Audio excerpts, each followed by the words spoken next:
Nous allons étudier les États-Unis depuis 1918 jusqu'à nos jours.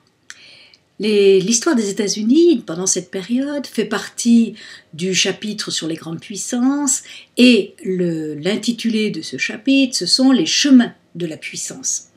Donc, nous allons étudier les États-Unis et la problématique de cette étude sera donc comment les États-Unis sont-ils devenus une grande puissance ? Quelles sont les manifestations de cette puissance? Quelles en sont les caractéristiques? Quelles en sont les limites? Donc, une problématique sur la puissance des États-Unis et ses modalités. Dans une première partie, nous verrons que à partir de 1918 et en gros jusqu'en 1945, les États-Unis, bien qu'étant une puissance importante, hésitaient dans leur rôle international. En fait, avant la Première Guerre mondiale, les États-Unis étaient surtout une puissance régionale. Depuis la doctrine Monroe, dont le slogan était l'Amérique aux Américains. En fait, d'Amérique aux Américains, ça signifiait que l'ensemble du continent américain, nord, centre et sud, était sous la domination des Américains du Nord, c'est-à-dire en fait des États-Unis. Donc l'influence américaine, c'était une influence sur l'ensemble du continent américain, c'est-à-dire une influence régionale. Quand éclate la Première Guerre mondiale en 1914, les États-Unis sont isolationnistes, c'est-à-dire qu'ils décident de rester sur leur continent, de s'occuper de leurs affaires et de ne pas intervenir dans les affaires européennes. Du reste, le président Wilson se fait élire en 1916 en promettant de ne pas intervenir dans la guerre européenne. Et il faut que les Allemands provoquent les États-Unis par une guerre sous-marine dans l'Atlantique, qui a coulé un certain nombre de bateaux marchands et de bateaux de passagers, pour que les États-Unis voient que leurs intérêts sont attaqués et décident d'intervenir aux côtés de l'entente. Le Congrès américain vote donc en 1917 l'entrée en guerre des États-Unis aux côtés de l'entente. L'armée américaine va être envoyée, elle ne sera pas extraordinairement nombreuse, surtout c'est la puissance économique américaine qui va permettre de faire la différence et donc ce sont les pays de l'entente qui l'emportent grâce en grande partie aux États-Unis. Le président Wilson veut que cette guerre se termine par une paix durable. Pour que cette paix soit durable, il faut qu'elle soit juste. C'est pourquoi il va proposer au Congrès, avant la fin de la guerre, les 14 points que l'on va appeler les 14 points de Wilson. Ce texte est un discours du président des États-Unis, Woodrow Wilson, qui est adressé au Congrès, c'est-à-dire à la réunion du Sénat et de la Chambre des députés américains. Et ce discours a été délivré le 8 janvier 1918, c'est-à-dire à un moment où les États-Unis étaient encore en guerre aux côtés de l'entente. Ce discours s'intitule les 14 points de Wilson et il commence par une introduction, un préambule qui indique quel est le but de ce discours. En effet, il dit « ce que nous voulons », bon, sous-entendu moi d'abord et surtout les États-Unis, c'est en fait que le monde devienne un lieu sûr où tous puissent vivre, et en particulier pour toute nation pacifique comme la nôtre. C'est étonnant d'entendre le mot pacifique lorsqu'on est en guerre, mais il considère que les États-Unis sont entrés en guerre parce qu'ils ne pouvaient pas faire autrement, mais qu'au fond, ils sont pacifiques. Et que ces pays désirent vivre librement de sa propre vie, décider de ses institutions et être assurés d'être traités avec justice et loyauté. Donc l'idée, c'est qu'il faut que le monde futur, celui d'après la guerre, et aussi les traités de paix qui vont déterminer ce monde d'après-guerre, soient justes et loyaux. Et donc, il décide que c'est un programme pour la paix du monde. Voyons ce programme. Ce programme est constitué de plusieurs parties. Ici, nous avons les principaux paragraphes. Le premier paragraphe, des conventions de paix séparées au grand jour, après quoi il n'y aura plus d'entente particulière et secrète. Donc la première idée, c'est il faut que la diplomatie soit une diplomatie transparente et qu'il n'y ait plus de ces accords secrets comme il avait pu en avoir avant. Deuxièmement, il faut une liberté absolue de navigation.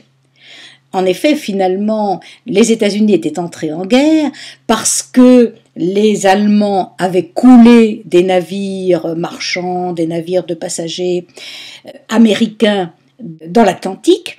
Et donc, c'est cette impossibilité de navigation qui avait poussé les États-Unis à entrer en guerre. Donc, ils veulent d'abord qu'il y ait cette liberté absolue en mer, aussi bien en temps de paix que de guerre. Ensuite, suppression, autant que possible, des barrières économiques. Donc, l'idée principale ici, c'est le libre-échange. Ensuite, échange de garanties suffisantes sur les armements de chaque pays, réduits au minimum. Donc, l'idée, c'est le désarmement, puisque la guerre avait provoqué une fabrication importante d'armes et qu'il n'était pas question que l'on continue sur cette voie. Ensuite, un arrangement librement débattu, dans un esprit large et absolument impartial, de toutes les revendications coloniales. Donc, il aborde cette idée que les colonies peuvent avoir des revendications évidemment d'autonomie, voire d'indépendance. Et là, il est évident que c'est quelque chose de tout à fait nouveau. Toutes les grandes puissances européennes sont des puissances coloniales. Par contre, les États-Unis ne le sont pas. Donc, ils peuvent tranquillement parler de problèmes coloniaux. En 14, il faut qu'une association générale des nations soit constituée en vertu de conventions spécifiques ayant pour objet d'offrir des garanties mutuelles d'indépendance politique et d'intégrité territoriale aux petits comme aux grands.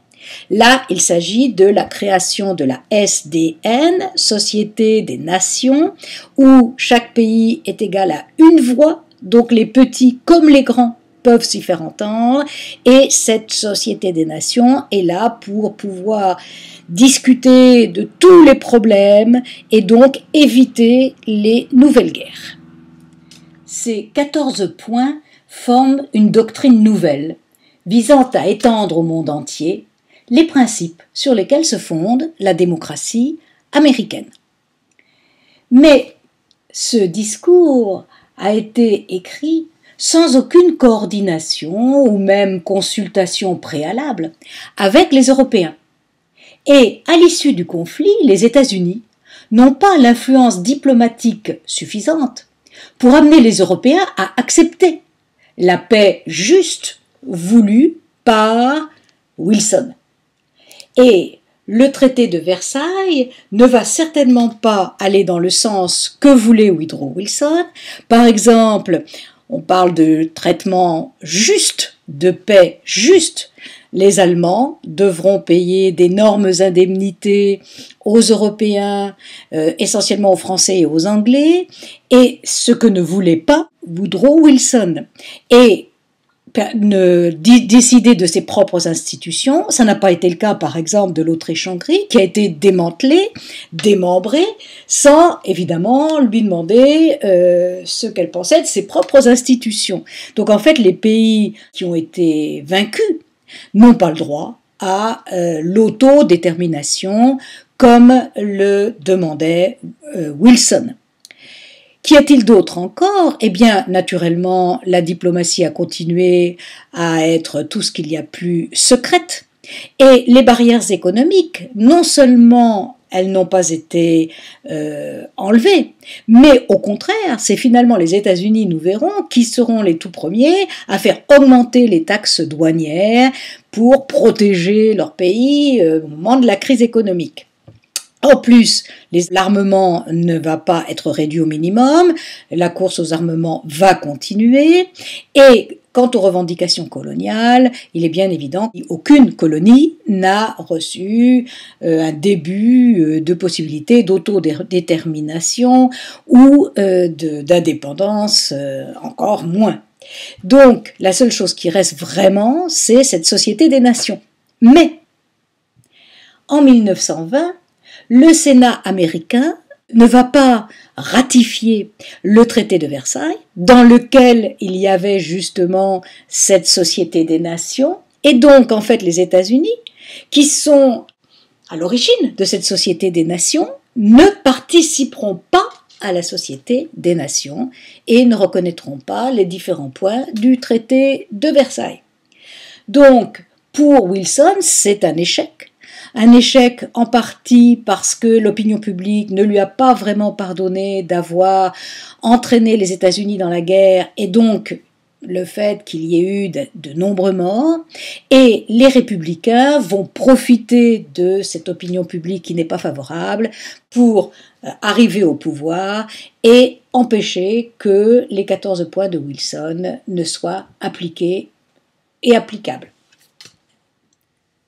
Nous avons donc la preuve qu'à la fin de la Première Guerre mondiale, bien que les États-Unis soient la première puissance mondiale, ils n'ont ni la volonté ni la possibilité d'imposer leur volonté au reste du monde. Leur influence n'est donc pas encore celle d'une superpuissance.